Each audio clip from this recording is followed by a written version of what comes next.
성경 말씀은 요한복음 5장 39절입니다.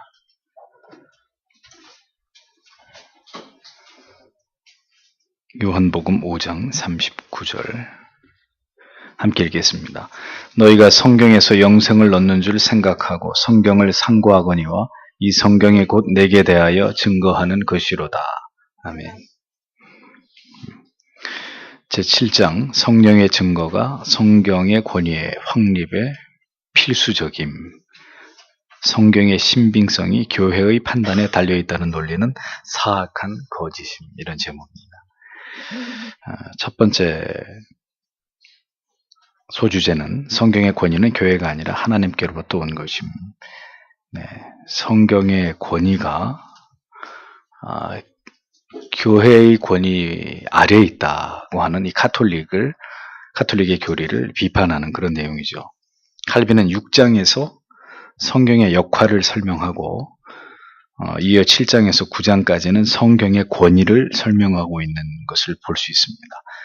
칼빈이 말하기를 기독교 강요 안에서 날마다 말씀이 하늘로부터 주어지는 것이 아니고 또한 하나님께서는 그의 진리를 오직 성경의 기록 속에 보존하사 영구히 기억하게 하기를 기뻐하셨으므로 성경을 하늘로부터 온 것으로, 즉 하나님의 살아있는 말씀이 직접 들리는 것처럼 여길 때에야 비로소 신자들이 성경의 완전한 권위를 인정하게 될 것이다. 이렇게 얘기합니다.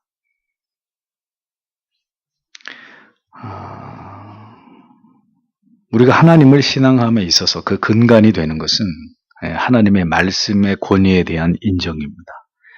성경이 사람의 말이 아니라 하나님의 말씀으로 온전하게 신뢰하게 될 때 우리는 그 말씀을 바탕으로 해서 우리의 믿음을 구축해 나아갈 수 있습니다. 성경을 기반하지 않는 믿음은 반드시 붕괴되고 무너지고 그 신앙은 지속될 수 없다는 사실을 우리가 분명히 염두할 필요가 있습니다. 절대로 하나님의 말씀을 신앙하는 믿음이라야 그 믿음이 계속 그 올곧음을 유지할 수 있는 것이지, 말씀에 기반하지 않고 수도 없이 말씀드리지만 사람의 체험이나 어떤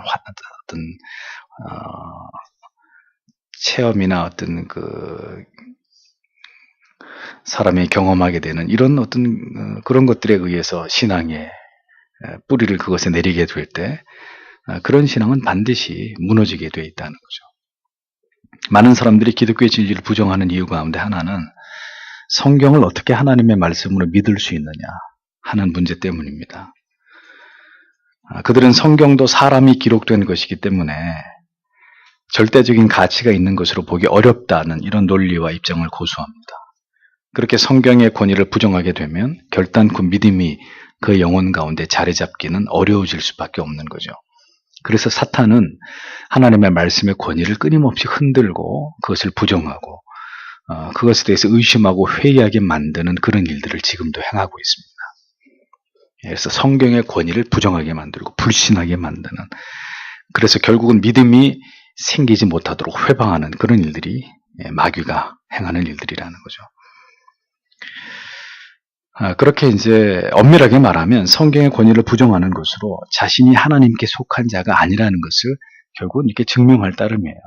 말씀의 권위를 자꾸 부정하는 사람들, 자유주의 신학을 하는 사람들, 성경이 하나님의 말씀만 기록되어 있는 게 아니라 귀신의 말도 있고 사탄의 말도 있고 사람의 말도 있고 동물의 말도 있고 천사의 말도 마귀의 말도, 이런 식으로 성경을 갈기갈기 난도질하는 사람들은 그 자체로 그 사람이 하나님의 사람이 아니라는 증거가 되는 겁니다. 성경의 권위에 대한 로마 카톨릭의 가장 큰 오류는 그들은 성경의 무호성에 대한 보장과 성경의 정경성을 가늠하는 일은 교회가 결정하는 일이다, 이렇게 주장을 한다는 것입니다. 성경은 하나님께로부터 비롯되었고 완전 축자 영감을 통해서 성경을 기록한 기자들의 손에 의해서 탄생된 책입니다. 그러므로 성경의 권위와 가치를 인정하는 일은 결코 교회가 해야 될 일이 아니고, 성경의 권위는 오직 성령께서 그 말씀을 성도 안에서 확신시키고 확증케 하시는 그 성령의 고유 사역에 근거한다는 것을 우리는 분명하게 기억할 필요가 있다는 것입니다.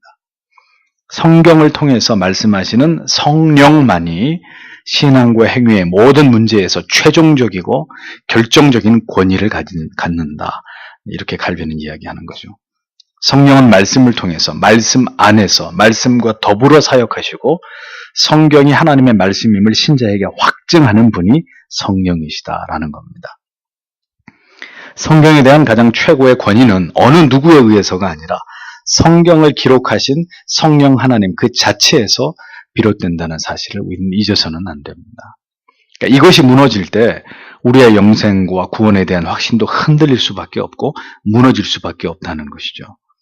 성경은 역사 속에서 그 정경성에 대해서 수많은 공격을 받아왔습니다. 성경으로 인정할 것이냐 인정하지 않을 것이냐 이 문제에 대한 긴 논쟁들이 역사 속에 있어 왔습니다.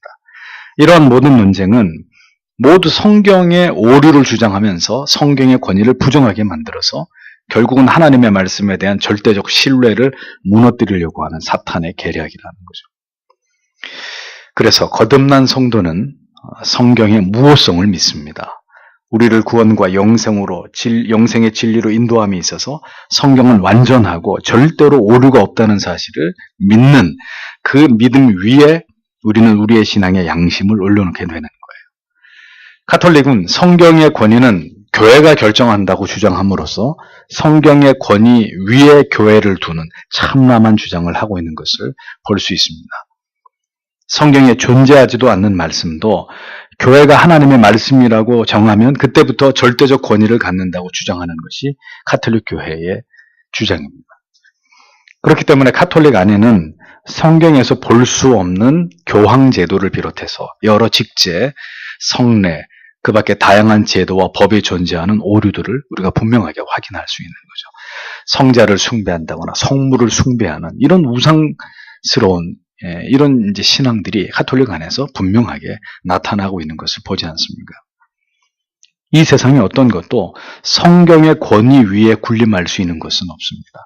성경의 권위와 관련해서 우려스러운 점은 역본이 만들어지는 과정에서 오류투성이의 성경의 번역본들이 이 세상에 출몰하고 하고 있다는 거죠. 성경의 권위를 훼손시킬 수 있는 중대한 사탄의 이제 또 하나의 계략은 이 성경을 오역하게 함으로 인해서 그 원래의 올바른 성경의 그 정교한 의미들을 다 희석시켜버리고 그 원래의 의미로부터 멀어지게 만드는 이런 일들을 행한다는 겁니다. 우리는 이와 같은 이유로 여러 다양한 종류의 번역본 성경을 유의해서 볼 필요가 있습니다. 특별히 여러분들에게 오늘 말씀드리고 싶은 것은 유진 피터슨의 메시지라는 성경이 한글로 번역이 되어서 많은 복음주의 교회 안에서 굉장히 많이 읽혀지고 있습니다. 상당히 우려스러운 부분이 아닐 수 없습니다. 성경을 현대인들이 읽기 쉽도록 편안한 어휘와 정서로 번역을 하는 과정에서 원래의 의미의 상당한 부분들이 유실되고 인본주의적인 사상들이 많은 부분에서 가미된 책이 성경책이 메시지 성경입니다. 원래는 각이 시퍼렇게 서 있는 것을 각을 다 이렇게 무디어서 이렇게 깎아버린, 쉽게 설명하면 그런 성경인 거죠. 성경의 권위가 이렇게 어리석은 인간들에 의해서 마음대로 훼손되고 변질되고 있고 오늘의 교회와 신자들은 이런 문제들을 대수롭지 않게 여기고 있는 심각한 어떤 문제점들을 보고 있다는 거죠. 그렇게 오염된 성경이 아닌 성경을 성경처럼 여기면서 그런 성경 말씀을 읽고 그것으로 은혜를 받고 있습니다. 하나님의 말씀으로서의 성경이 아니라 이런 식으로 성경이 자꾸 오역이 되어지면 나중엔 어떤 느낌이냐? 그냥 어떤 소설이나 어떤 깊이 있는 종교적 감화가 담긴 글 정도로만 이제 그렇게 성경을 여기는 심각한 오류 속으로 빠져들게 되는 거죠. 그런데도 이러한 새로운 성경 번역서들이 여러분들에게 이름만 대면 알 수 있는 대형교회 목회자들이나 상당히 보수 신학 쪽에서 이름 있는 덕망 있는 교수들에 의해서 추천이 되고 있습니다. 메시지 성경의 이 겉표지를 보면 그 유명한 교회 담임 목사들이나 혹은 신학대학원의 교수들이 그 성경을 추천하고 좋은 성경이라고 돈을 받고 추천서를 써주고 있는 이런 웃지 못할 이런 문제점들을 보고 있는 것이죠. 절대 교회가 인정하지 않는 성경의 번역서 보시면 안 됩니다. 그것은 부패한 성경이에요. 오염된 성경이에요. 두 번째, 오히려 교회가 성경에 근거함. 바울 사도는 교회가 성경의 권위 위에 있을 수 없는 결정적 근거를 말씀합니다. 에베소서 2장 20절에서 사도들과 선지자들의 터 위에 세우심을 입은 것이 교회라고 분명히 정의하고 있죠. 선지자들과 사도들의 가르침이 교회의 터라면 교회가 존재하기 이미 그 이전에 그들의 가르침이 권위를 가지고 있었다는 것이 명백하게 증명이 되는 것이죠. 그러나 성경을 정경으로 채택하는 과정도 결국 교회에 의해서 이루어진 것이기 때문에 교회가 성경의 권위 위에 존재한다 이런 논리로 이것을 부정하는 사람들이 있습니다. 구약의 39권은 전통적으로 기독교뿐만 아니라 유대교까지 인정하고 있기 때문에 이 권위에 대해서는 어떤 문제가 생기지 않습니다. 근데 문제는 신약 성경이에요. 신약 성경의 27권에 대해서는 기독교와 유대교가 각각 입장을 달리하고 있습니다. 신약 성경의 이 27권은 주후 397년경에 북아프리카의 카르타고 종교회의에서 신약 성경 27권의 정경성이 선포되었습니다. 이러한 역사적인 근거를 앞세워서 성경의 정경성을 부여한 것이 교회이기 때문에 교회는 성경의 권위 위에 있다 이렇게 주장을 하고 있는 것이죠.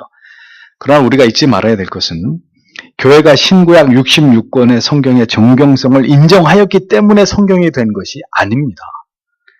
이미 완전 무결한 오류가 없는 성경으로 이 성경 66권이 존재해 왔던 것을 다만 교회에 의해서 역사 속에서 그것이 정경으로 공식적으로 인정을 받은 것일 뿐이지 교회가 정경성의 권위를 부여했기 때문에 성경 66권이 탄생한 것이 아니다라는 사실을 우리는 간과해서는 안 되는 거죠. 칼빈은 이를 두고 교회는 다만 성경이 하나님의 진리임을 인정하고 또 주저없이 성경을 높임으로써 그 경건한 의무를 다해야 되는 것일 뿐이다 이렇게 설명합니다. 그래서 성경은 교회에 의해서가 아니라 그 스스로 모든 말씀이 진리라는 명백한 증거들을 충만히 드러내고 있다 이렇게 못을 받고 있는 것이죠. 성경은 성령에 의해서 그 성경을 읽는 사람 마음속에 이것이 하나님의 말씀이라고 믿어지게 하는 권위를 가지고 있단 말이에요.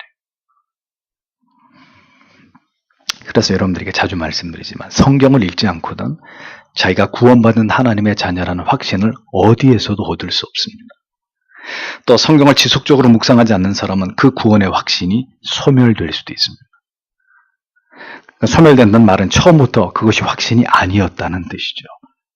성경은 이렇게 중요합니다. 읽으면 읽을수록 그 성경은 그 성경의 말씀을 묵상하는 자의 마음속에 성령이 인을 침으로 그가 하나님의 백성인 것을 계속 확인해주고 확증해주고 그것이 지속되게 하는 그런 능력의 역사를 우리의 마음 가운데 불러일으킨다는 거죠. 그런데도 성경을 읽지 않으니 자기가 택한 사람인지 어떨 때는 택함받은 신자 같다가 어떨 때는 자기가 유기된 사람 같다가 어떨 때는 구원받은 것이 확신하게 여겨지다가 어떨 때는 한없이 이 구원의 확신에 대한 문제에 흔들리기도 하다가 이런 어처구니 없는 일들이 일어나는 것입니다. 세 번째, 아우구스티누스의 진술은 반론의 근거가 될 수 없습니다. 아우구스티누스가 어떤 얘기를 했죠? 교회의 권위가 자신을 그렇게 감동시키지 않았다면 복음을 믿지 않았을 것이다. 아우구스티누스가 한 말인데 이제 이 말이 마치 교회가 성경의 권위를 인정하고 있음을 지지하는 듯한 오해를 불러일으킨다는 겁니다. 그런데 이 표현은 어거스틴이 마니교도들의 주장을 반박하면서 언급한 그런 표현이에요. 성경을 자신의 그릇된 견해를 뒷받침해주는 어떤 자기를 합리화하는 도구로 마니교도들이 이렇게 주장을 하니까 거기에 대해서 경고를 하기 위해서 어거스틴이 그렇게 표현한 것일 뿐입니다.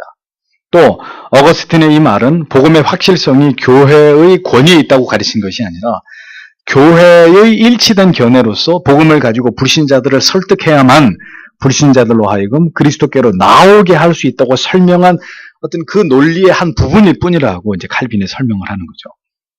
그러니까 칼빈은 어거스틴의 말에 대한 주석으로 다음과 같이 말합니다.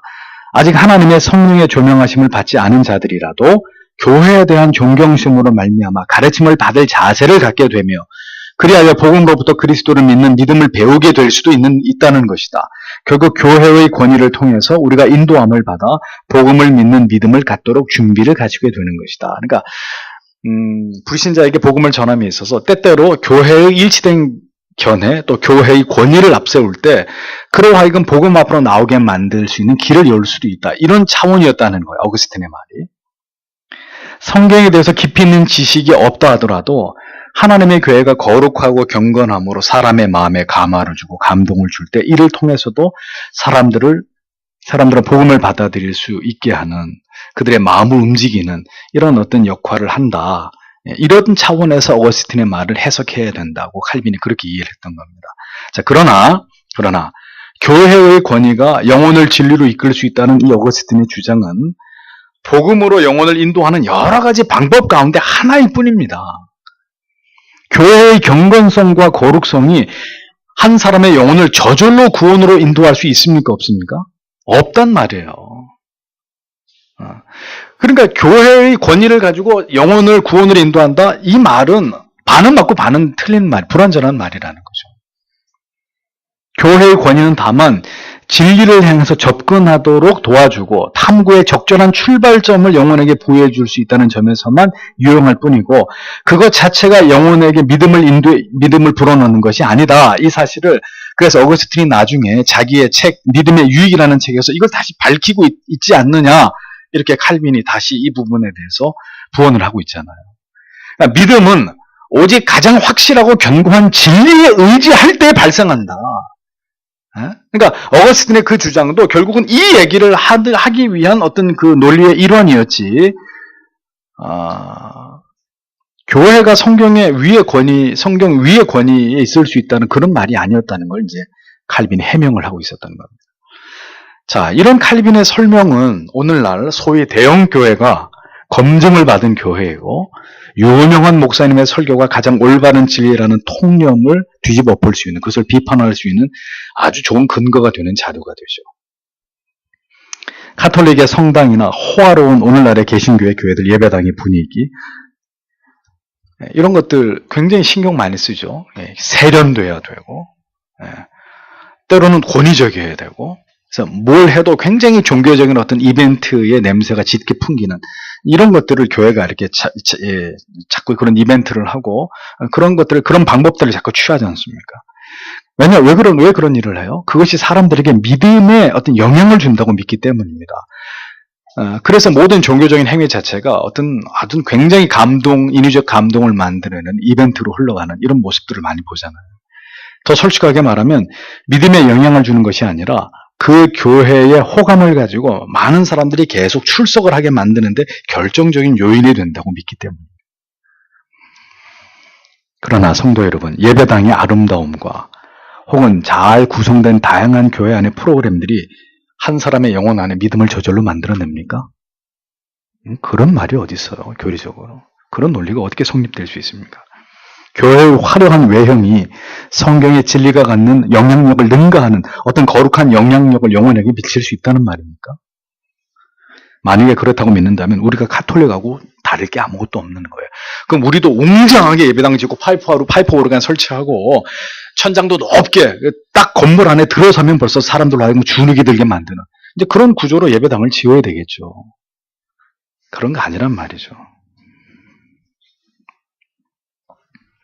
그런 발상 때문에 중세 시대 때 지어진 모든 성당의 규모들을 유럽에 한번 가서 보십시오. 또 성당 곳곳마다 설치된 웅장한 파이프 오르간의 그 규모를 보십시오. 사람들을 압도하기에 충분한 이런 외형들을 갖추고 있잖아요. 그럼 그게 그 사람에게 믿음을 불어넣고 구원으로 인도할 수 있느냐? 아니라는 겁니다.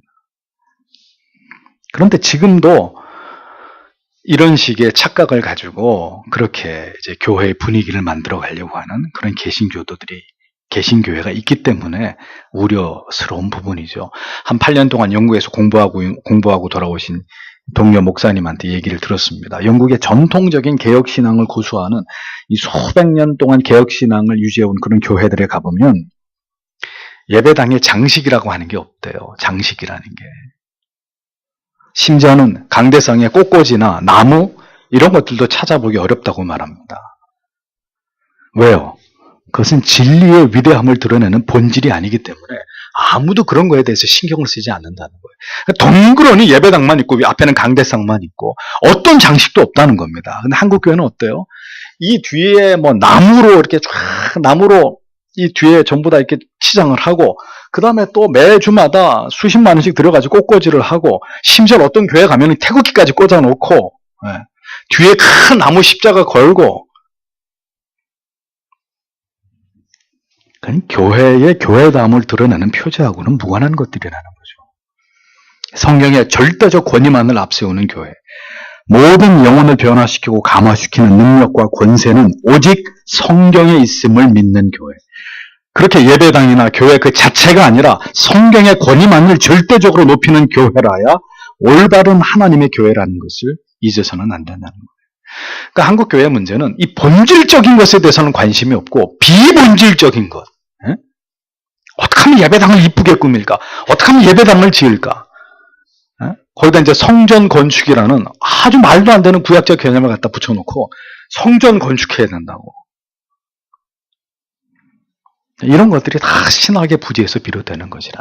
예배당을 막 화려하고 웅장하게 수십억짜리 파이프 오르간을 설치하고 중세 시대 때 종교 개혁으로 다 찌빙글리가 때려 부시고 성당 앞마당에다가 다 파이프 오르간을 분리해가지고 다 폐기 처분하고 했던 것을 그걸 다시 복원하고 있는 이런 어리석고 미련한 짓을 하는 거죠.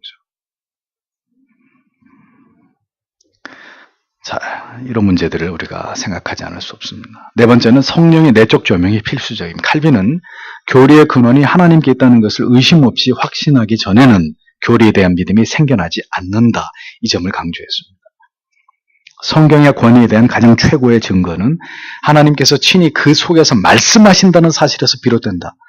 그러니까 칼빈이 계속 그걸 강조해요. 여러분 카톨릭에는 뭐가 없어요? 설교가 없잖아요. 그냥 읽는 거예요. 기도문 같은 거 읽고 화답하는 게 다지 개신교에만 이 설교라고 하는 이 복음 전파의 수단이 존재합니다.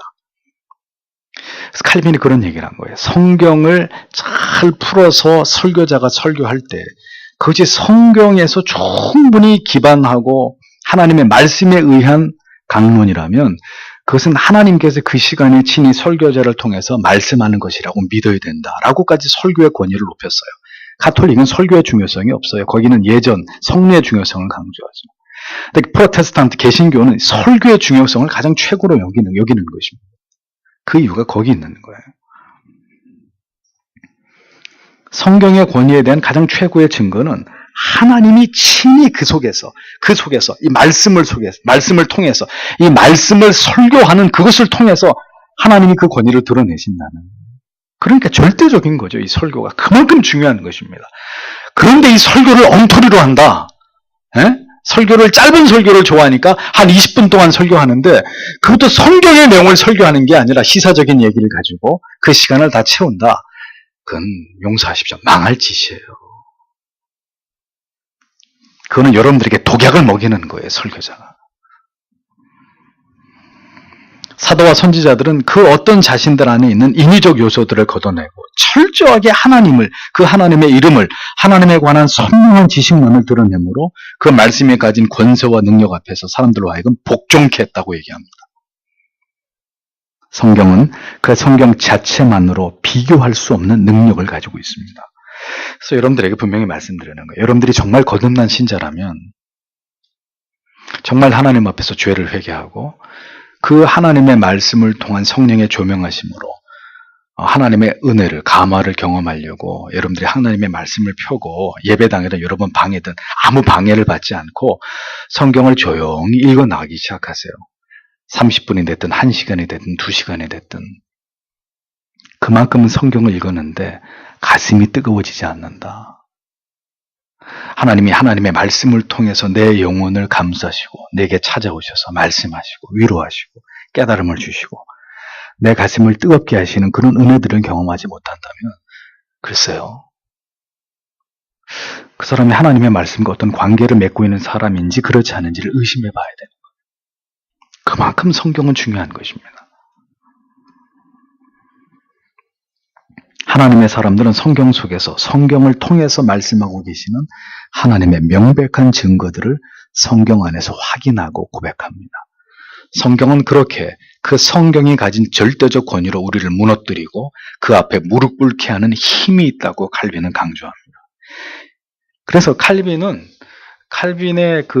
신학의 위대함이라고 하는 것은 바로 그것입니다. 오직 성경이에요. 이 성경이 가지고 있는 절대적 권위와 능력을 절대적으로 신뢰한 사람이 칼빈이었습니다. 그리고 그 칼빈의 사상에 영향을 받은 성경적 신학으로 무장한 모든 목회자들, 걸출한 기독교 역사 속에 하나님 앞에 쓰임받았던 모든 목회자들, 설교자들의 공통점은 하나같이 칼빈 이후에 모든 설교자들은 이 성경의 권위를 100% 믿었다는 거예요. 마지막 청교도라고 얘기하는 로이드 존스, 마틴 로이드 존스 목사님 유명한 얘기를 했죠. 성경이면 족하다. 성경이면 충분하다. 아주 간단한 논리입니다. 근데 이 말 속에는 엄청난 의미가 담겨 있습니다. 성경이면 충분하다. 교회가 무엇인가 성경 외에 다른 방법을 가지고 복음을 전하는 일에 무언가를 만들어내면 만들어낼수록 하나님의 교회는 타락해왔다. 로이드 존스는 그 부분을 정확하게 지적해냅니다. 이미 그 시대 영국 교회가 점점 이렇게 세속화되어 가고 교회가 변질돼 가는 것을 딱 로이드 존스 목사님 그것을 직시하고 일갈했던 거죠.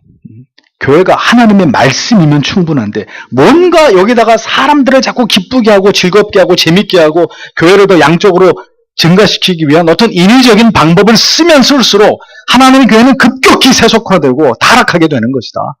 분명하게 일갈하고 있는 거예요.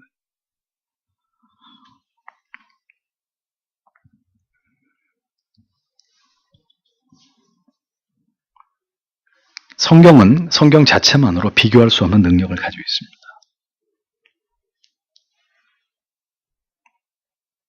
논쟁을 통해서 성경에 대한 믿음을 세우려 하는 일들의 어리석음을 칼빈은 지적을 합니다.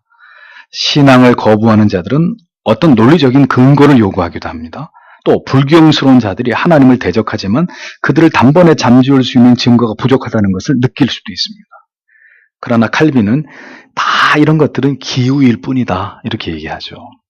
성령께서 직접 자신을 증거하시고 말씀을 통해서 자신을 증언하신다면 하나님의 말씀에 대한 모든 의심과 회의와 대적하는 마음들은 잠재울 수 있다고 칼빈이 얘기합니다.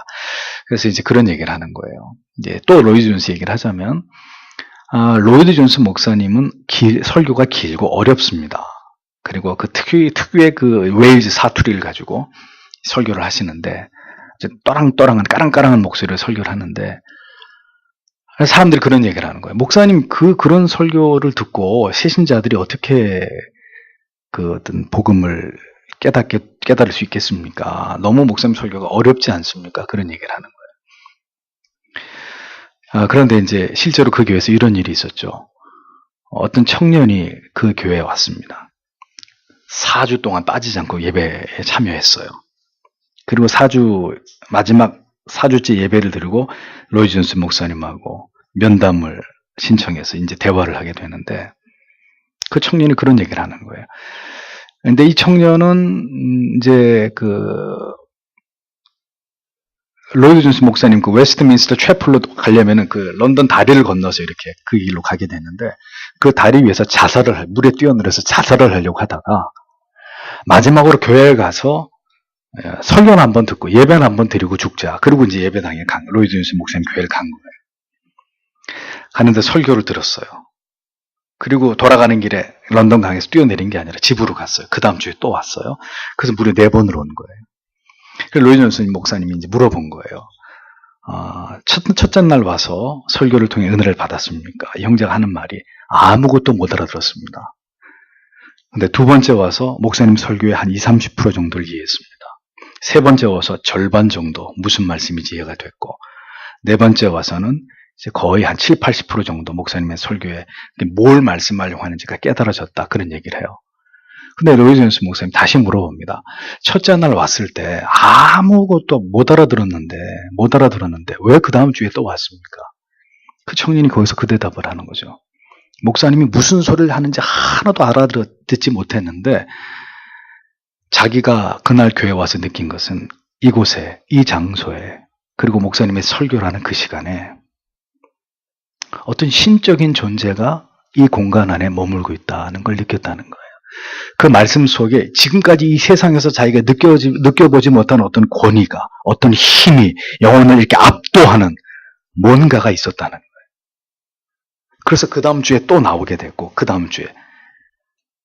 그런데 하나님이 그 청년의 영혼에 은혜를 주셔가지고 그렇게 새신자고 죽으려고 자살하려고 했던 형제인데 그 복음이 귀에 들리기 시작한 거예요.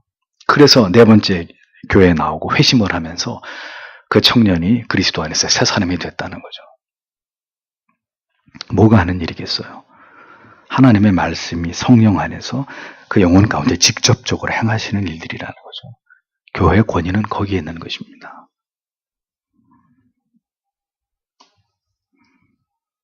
성령만이 신자의 믿음을 확증하시고 보증하시고 인을 치시는 것이고 성령께서 마음에 조명하여 주시지 않는다면 인간은 결국 의심과 회의와 불신의 바다에서 벗어날 수 없다.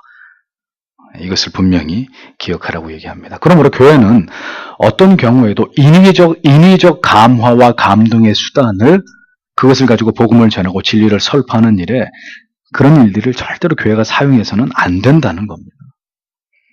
진리는 가장 성경의 원론에 입각한 원시적인 것일수록에 건강한 것입니다. 그런데 교회가 새신자 초청주의를 해가지고 옛날에 그런 거 많이 했어요. 제가 부교육자였을 때. 무슨 솥단지 같은 거 하고 무슨 뭐 담요 이런 거 막 쌓아놓고 교회 오늘 주일날 교회 데리고 나온 사람에게 선물 공세하면서 다음 주에 또 나오라고. 그게 뭐 하는 짓들이냐 말이죠. 하나님의 권위, 말씀의 권위, 성령의 권위를 완전히 우습게 여기는 짓들인 거예요. 신성 모독적인 일들인 거죠. 응? 사람을 데리고 올 수는 있습니다. 그러나 그 사람에게 오늘 생명의 말씀으로 그의 영혼을 변화시키는 능력은 성령이 하나님의 말씀을 통해서 하시는 거라는 걸 목사가 믿어야 되는 것이고 모든 성도님들이 그걸 믿어야 되는 것이죠. 근데 그걸 안 믿으니까 뭐가 필요한 거예요? 선물이 필요한 거예요. 선물이. 응? 그게 교회가 할 일입니까? 복음을 전하는 교회가 해야 될 일들입니까?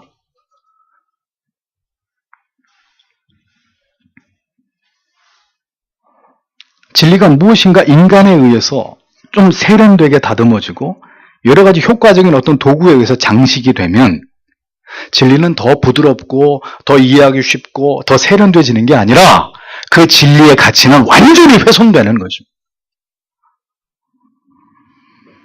오늘의 교회들은 성령의 감동이 아니라 인위적인 감동을 연출하기 위해서 많은 노력을 기울입니다. 예배의 형식을 다 뜯어 고쳐버리고 화려한 조명과 악기가 동원이 되고 현대적인 음악, 무용, 영상을 활용한 설교 뭐 여러 가지 문화적 이벤트들이 교회 안에서 기획이 됩니다. 우리가 잊지 말아야 될 것은 이 모든 것으로는 절대로 진리의 깨달음에 도달할 수 없다는 사실입니다. 성경을 투박하게 설교하고 가르칠 때 성령이 역사하신다면 그 사람이 오늘 교회에 처음 나온 사람이든지 5살짜리 아이든지 놀라운 회심 이야기 조나단 에드워즈가 쓴 놀라운 회심 이야기 보면 여러분 5살짜리 여자아이가 조나단 에드워즈 목사님의 설교를 듣고 회개하는 장면 나오죠?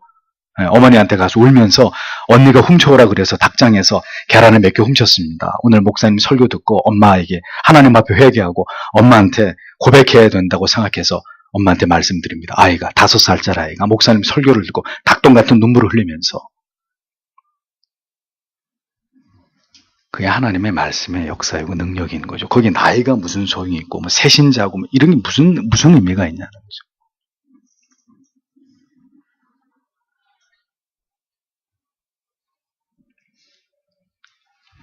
성경을 분명하게 설교하고 성령이 말씀 안에 역사하면 모든 인간적인 방법들을 다 밀쳐내고 성령께서 그 말씀을 통해서 영혼 가운데 임하시는 것입니다. 그러면 거기서 놀라운 생명의 역사가 일어나는 것이죠. 교회는 그 사실을 믿어야 됩니다. 어떤 세상이 오더라도 성령의 조명과 감동에 의해서 진리가 선포될 때 영혼들이 변화되고 생명을 얻게 되는 이 역사만큼은 절대로 변하지 않는 것입니다. 이를 위해서는 어떤 다른 방법이나 수단이 필요치 않는 것입니다. 전도에 미련한 것, 오직 하나님의 말씀을 강설하는 것을 통해서 이 역사는 계속해서 주님이 오시는 날까지 이어져 가게 될 것이라는 거죠. 교회와 목회자와 성도는 이 진리를 확실하게 믿고 굳게 이것을 붙들어야 되는 것입니다. 5번째 마지막으로 성령의 내적 증거의 효과입니다. 칼빈은 말하기를 성령께서 내적으로 가르침을 주신 사람들은 진정으로 성경을 신뢰한다는 것과 또한 성경이 과연 스스로를 확증함으로 성경을 감히 증거와 이론에 예속시켜서는 안 되며 우리가 가져야 될 마땅한 완전한 확신은 성령의 증거를 통해서 얻어진다. 이렇게 얘기했습니다. 성령이 영혼 가운데 인치심을 행할 때 성경은 비로소 한 영혼 가운데 거룩한 영향을 미치기 시작한다라는 겁니다. 성령이 이제 그 한 영혼 가운데 임하셔서 그 눈과 귀를 열고 그 마음을 활짝 열어젖힐 때 비로소 한 영혼 가운데 성령이 성경을 통한 거룩한 영향력을 행하면서 그의 영혼에 근본적 변화가 일어나기 시작한다는 거예요. 그러므로 성도는 성경이 하나님께로부터 비롯되었다는 사실을 다른 어떤 판단에 의해서가 아니라 성령의 직접적인 조명의 결과로 확신하게 된다는 사실을 기억할 필요가 있다는 겁니다. 그렇게 될 때 성경은 분명히 하나님께로부터 비롯되었고 사람들에 의해서 그것이 기록되었고 그 말씀에 대한 더 이상의 인간의 판단과 이해를 거부하고 철저하게 성경의 권위 앞에 영혼들이 굴복되어지는 일들이 일어난다고 갈비는 그렇게 말하고 있었던 겁니다. 하나님의 말씀에 대해서 갖는 절대적 권위에 대한 신뢰는 지식의 접근을 통한 이성의 깨달음과 추론에 근거하는 것이 아닙니다. 물론 하나님의 말씀을 통해서 하나님을 정교하게 알아가는 일에 지성적인 노력이 필요한 것은 그건 부인할 수 없는 사실이고 재론의 여지가 없는 것입니다. 그러나 그것만으로 지적으로 막 파는 걸로 끝나는 게 아니라 지적으로 막 파다가 어떻게 되는 거예요? 이제 귀만 이렇게 커지는 거예요. 머리만 이렇게 영적인 가분수들이 되는 거예요. 그래서 막 판단하고 정죄하고 비난하고 아주 이렇게 드라이한 사람들이 되는 거 아니에요. 그걸로 다 끝나는 것이 아니라 그보다 더 중요한 것은 성령의 증거하심이라는 거예요.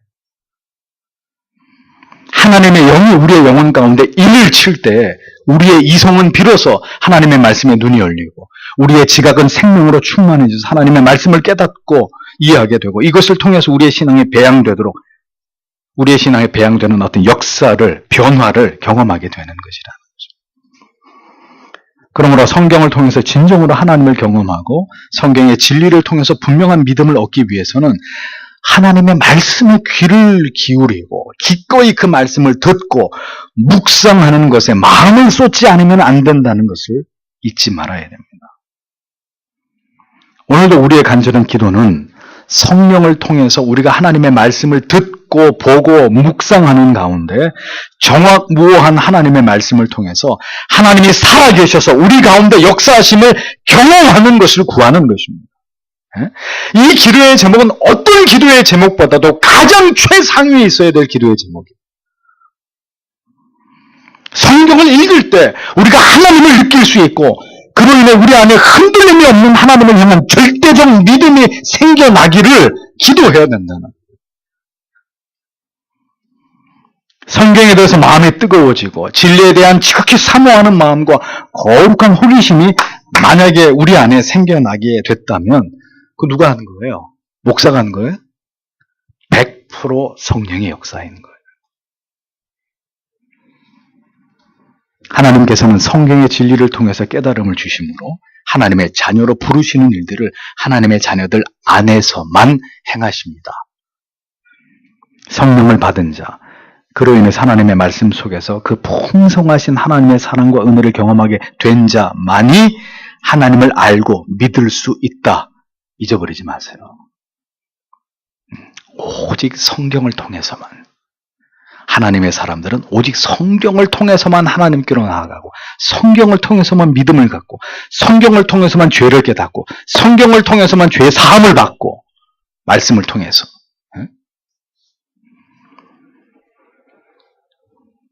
말씀을 경시하는 시대, 5만 가지 잘못된 성령주의자들에 의해서 성경의 권위가 아주 우스워져 버린 시대, 참 심각한 문제입니다. 여러분이 성경의 진리를 묵상하면서 이와 같은 성령에 임치시고 그 말씀을 깨닫게 하심으로 더 하나님께 가까이 인도되기를 간절히 소망해야 되는 이유는 이로써 충분히 설명이 되었다고 생각되어집니다. 성경을 통해서 이 일을 성령께서 행하시는 사람이라야 그 사람이 성도입니다. 그런데도 불구하고 성경에 대해서 여전히 죽음과 같은 무관심과 성경을 사모할 마음조차도 생기지 않는 성도 여러분들에게 고합니다. 모든 일을 다 중단하세요. 모든 일을 다 중단하세요. 지금 여러분들에게 그런 게 중요한 일이 아니에요. 그리고 하나님 앞에 기도하세요. 하나님, 저는 하나님의 자녀가 아닙니까? 저에게는 성령의 인치심으로 하나님의 말씀에 대한 열망과 그 말씀을 깨닫고자 하는 은혜를 하나님 저한테는 허락하시지 않는 것입니까? 진지하게 묻고 기도하세요. 하나님 앞에. 성경에 대한 그 사람의 태도가 그가 누구인지를 증명하는 가장 분명한 증거가 되는 것입니다. 속일 수 없고 감출 수 없어요. 성경의 이끌림을 받지 않고 천국에 들어간 사람, 단 한 사람도 역사 속에 존재하지 않습니다. 더 분명한 얘기를 할게요. 4월 달입니다. 4월 첫째 주인데 2017년 1월부터 4월까지 성경을 개인적으로 교회 와서 보는 시간 빼고 성경을 본 적이 없다. 내 삶의 일상에서 단 한 번도 성경을 진지하게 묵상한 적이 없다. 그 사람이 오늘 저녁에 죽으면 어딜 갈까요? 저는 99.9% 지옥에 간다고 생각합니다.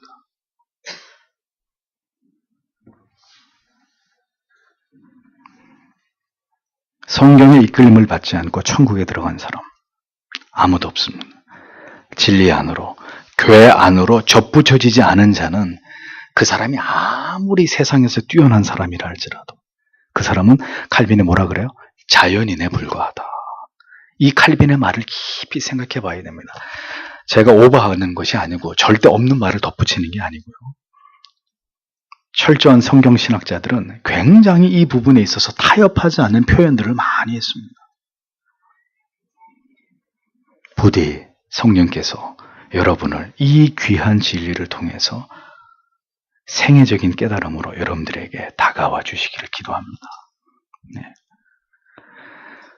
그러니까 왜 주일을 똑바로 안 지킵니까? 오후 예배 왜 안 드립니까? 왜 하나님 앞에 기도하는 이런 얘기를 할 필요가 아무것도 없어요, 사실은. 네. 그렇게 해서 어떤 행위를 교정하고 이렇게 하십시오, 저렇게 하십시오 한다고 해서 그 사람의 영혼이 변화되는 게 아니에요. 핵심은 뭐예요? 성령을 통해서 그가 하나님의 말씀을 경험하지 못했기 때문에 그렇게 삶이 조각조각 나 있는 거예요. 뒤죽박죽인 거예요. 어떤 거는 열심히 하는 것 같은데 어떤 거는 아예 바닥인 이런 신앙의 모든 모순과 불균형이 존재하는 것입니다. 성경은 모든 우리의 신앙의 이퀄라이저 역할을 하는 거예요. 조율하는 거예요. 모든 것에 있어서 하나님의 사람의 표징과 증거들이 나타나도록 성경은 그렇게 우리의 모든 삶을 조율하는 하나님 사람이 되게 하는 하나님의 말씀 안에서 성령이 그렇게 우리를 터치하시는 일들이 일어나는 것입니다.